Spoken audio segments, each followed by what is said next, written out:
In today's video, I'm going to teach you how to troubleshoot payroll setup for clients in QuickBooks Accountant. We'll work through the current desktop interface to quickly find and fix the most common setup issues that can block payroll. The goal is simple.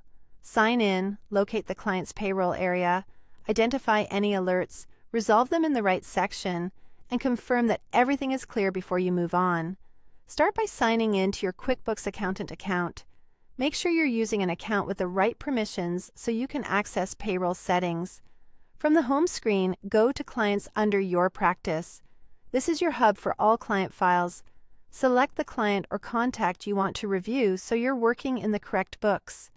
Once you're in the client file, head to Your Books and click Payroll. This opens the payroll workspace for that specific client. From here, go straight to Overview. The Overview page is where QuickBooks surfaces setup alerts and warnings at the top, so you can see what's blocking payroll at a glance. Read the message carefully. The wording usually points you to the exact area that needs attention. If the alert mentions employees not being set up correctly, click Employees. Select the affected team member and complete any missing pay or tax information. Common gaps include pay schedule, pay rate, pay types, work location, and tax withholding details. Double-check the employee's address and hire date, and make sure anything flagged as required is filled in.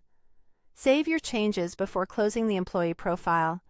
If the alert points to a tax issue, click Payroll Tax. Review the outstanding setup tasks or error messages. Look for incomplete agency registrations, missing deposit schedules, or e-file and e-pay enrollments that need attention. Confirm that registration details, filing frequencies, and effective dates align with when payroll will start or has started. Resolve each item and save. If you see compliance warnings, click Compliance and complete the required information.